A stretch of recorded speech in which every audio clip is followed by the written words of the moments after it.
Good morning, I'm Ramo, and this is the Daily Signal for September 25th, 2025. We start today with breaking. At least 20 people injured after drone strike hits the Israeli city of Eilat overnight, a major escalation that's sending shockwaves through the Middle East. Unfiltered. Now, Here are the other top stories for September 25th, 2025. Super Typhoon Ragasa slams into China after killing 17 in Taiwan. Nearly 2 million evacuated. Spain's prime minister announces warship deployment to protect Gaza aid convoy amid regional tensions. Denmark shuts down second major airport in 3 days due to mysterious drone incursions. China doubles down on massive renewable energy expansion just hours after Trump called climate efforts a scam. Syria's top official declares, "We are scared of Israel," unprecedented admission of fear. Trump makes shocking reversal, pledges to prevent Israeli West Bank annexation. Independent fact-checkers demolish Trump's UN speech claims in real-time verification. United States stands completely alone at UN Climate Summit as world unites on emergency action. Mike Pompeo declares there is no Palestinian state to recognize, diplomatic bombshell. Now let's dive into each story. At least 20 people are injured this morning after a coordinated drone strike targeted the southern Israeli city of Eilat overnight. This marks the first successful drone attack on Israeli civilians in months. Here's what happened. Multiple drones breached Israeli air defenses around 2 a.m. local time, striking residential and commercial areas in this Red Sea resort city. Emergency responders rushed victims to local hospitals with injuries ranging from shrapnel wounds to blast trauma. This attack is significant because Eilat sits at Israel's southernmost tip, bordering both Jordan and Egypt. The city is typically considered safer than Israel's northern regions. Israeli security forces are investigating the drone origins, with early speculation pointing to Gaza-based militants or Iranian-backed groups operating from neighboring territories. The sophistication of the coordinated strike suggests advanced planning and technology. Why this matters to you? This escalation demonstrates how drone warfare is reshaping Middle Eastern conflicts. These relatively cheap, hard-to-detect weapons are now capable of reaching previously secure Israeli territory, potentially triggering broader regional retaliation. Speaking of regional escalation, let's move to the natural disaster dominating Asia. Super Typhoon Ragasa, one of 2025's most powerful storms, made landfall in southern China this morning after carving a deadly path through Taiwan and the Philippines. The numbers are staggering. 17 confirmed deaths in Taiwan, dozens still missing, and nearly 2 million people evacuated from China's Guangdong province alone. That's equivalent to evacuating the entire city of Houston. Taiwan bore the worst initial impact. Record rainfall reached 700 millimeters in some areas. That's over 2 feet of rain in 24 hours. A natural dam collapsed, flooding entire townships and trapping families in their homes. The storm then strengthened as it approached China's manufacturing heartland, targeting major cities including Shenzhen and Guangzhou. These cities produce electronics and goods for the entire world, meaning supply chain disruptions are already beginning. Here's the critical detail. Ragasa maintained super typhoon strength longer than meteorologists predicted, suggesting climate change is creating more persistent, dangerous storms. Why this matters globally? When China's southern manufacturing region shuts down, global supply chains feel the impact within days. Expect potential delays and price increases on electronics, clothing, and automotive parts. From natural disasters to diplomatic tensions, Spain is making military moves. Spain's prime minister shocked international observers by announcing the deployment of a naval warship to escort humanitarian aid convoys bound for Gaza. This represents Spain's most direct military involvement in the Israeli-Palestinian conflict. Here's what's unprecedented about this move. European nations typically provide humanitarian aid through international organizations, not military escort. Spain is breaking that diplomatic norm.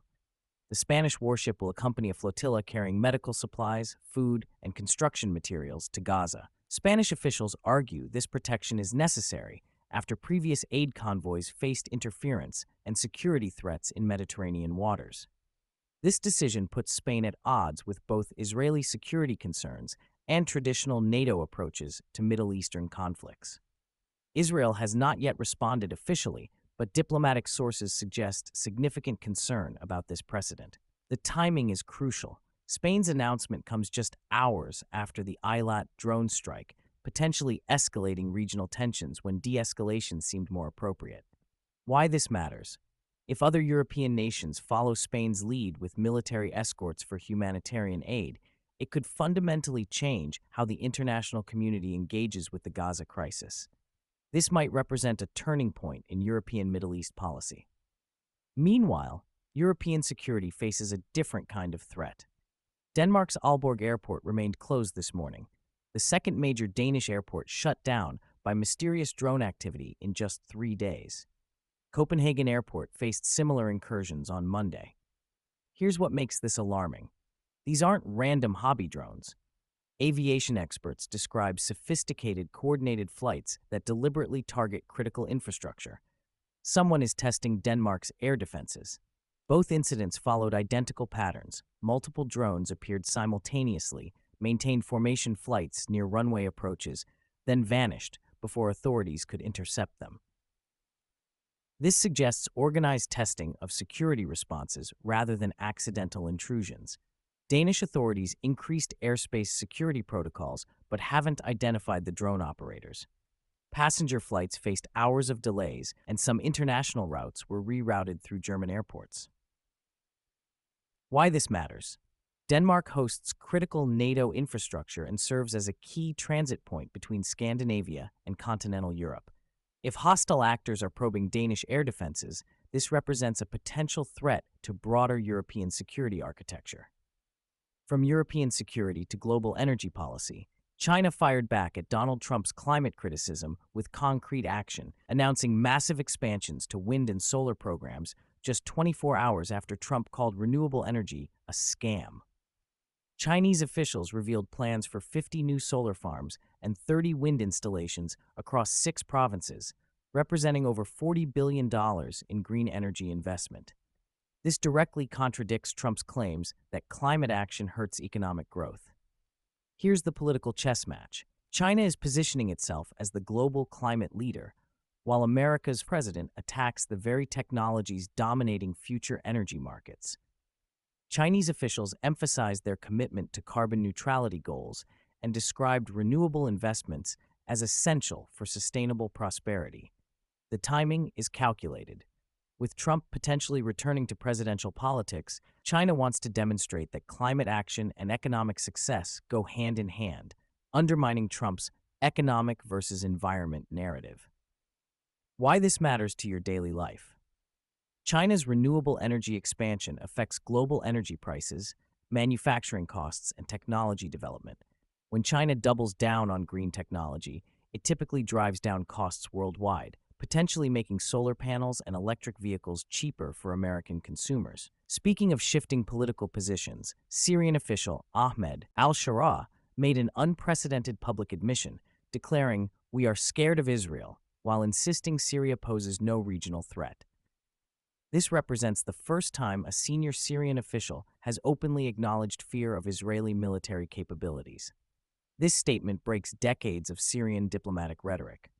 Traditionally, Syrian officials projected strength and defiance against Israel, regardless of military realities. Shara's honesty suggests either strategic calculation or genuine desperation. The admission comes amid heightened tensions along the Israeli-Syrian border, where Israel views Syria's alliance with Iran and Hezbollah as direct security threats. Recent Israeli airstrikes have targeted Iranian weapons shipments through Syrian territory. Here's what this really means. Syria may be signaling willingness to distance itself from Iran in exchange for reduced Israeli pressure. This could represent a significant shift in Middle Eastern alliance structures. Syrian officials emphasized defensive positioning, suggesting they want to avoid direct confrontation while maintaining face domestically. This delicate balance could offer diplomatic opportunities if properly managed. Meanwhile, American politics produced its own surprising reversal. Donald Trump shocked supporters and critics alike by pledging to prevent Israeli annexation of the occupied West Bank, completely reversing his previous administration's position on Palestinian territorial rights. This represents a 180-degree turn. Trump's previous presidency moved the U.S. Embassy to Jerusalem, recognized Israeli sovereignty over East Jerusalem, and supported Israeli settlement expansion. Now he's positioning himself as a protector of Palestinian territorial claims. Trump stated his commitment to preserving the status quo until a negotiated peace agreement can be reached, language that sounds more like traditional State Department diplomacy than Trump's usual messaging. Political analysts are scrambling to understand this reversal. Some suggest Trump is responding to changing American public opinion on Palestinian rights. Others believe he's attempting to differentiate himself from current Israeli policies that have drawn international criticism. Why this matters? If Trump returns to the presidency with this position, it could fundamentally alter American Middle East policy and the trajectory of Israeli-Palestinian relations.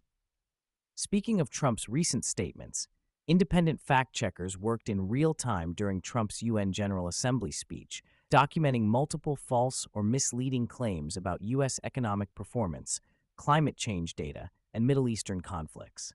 The most significant inaccuracies included inflated job creation numbers, misrepresented climate science, and false claims about Israeli-Palestinian negotiation progress. International journalists at the event highlighted these discrepancies immediately, creating unusual real-time diplomatic fact-checking. This represents a new phenomenon in international diplomacy: instant verification of statements by world leaders during major speeches. The practice could change how political figures approach international forums. From individual statements to collective action, the United States stood completely alone at yesterday's UN Climate Summit, emphasizing energy security and economic competitiveness while every other major nation committed to aggressive emissions cuts. China, the European Union, Japan, and even traditional U.S. allies like Australia announced expanded climate pledges. America's delegation focused on domestic energy production rather than international cooperation. This isolation could undermine global climate coordination and damage American diplomatic influence on environmental issues, potentially leaving the U.S. out of trillion-dollar green technology markets. Finally, diplomatic controversy continues. Former Secretary of State Mike Pompeo declared there is no Palestinian state to recognize, rejecting growing international momentum toward Palestinian recognition. This position aligns with hardline Israeli policies but contradicts increasing global diplomatic trends supporting Palestinian statehood. Looking across today's stories, three major themes emerge that will shape the coming weeks. First, the escalation of asymmetric warfare. From drone strikes in Eilat to mysterious aircraft over Denmark, small actors are using technology to challenge traditional military advantages. This trend will likely accelerate. Second, the fracturing of Western unity on multiple fronts.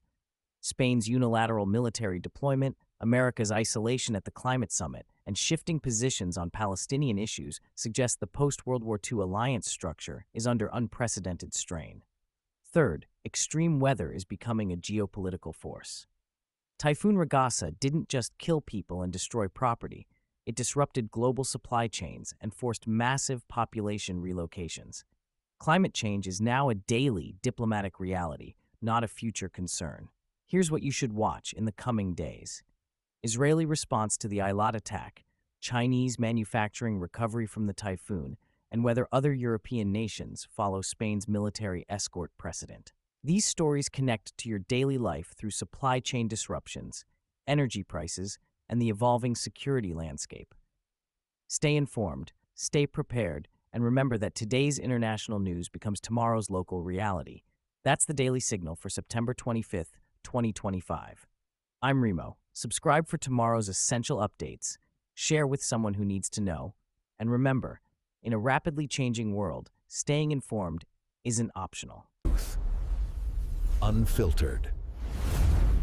Now.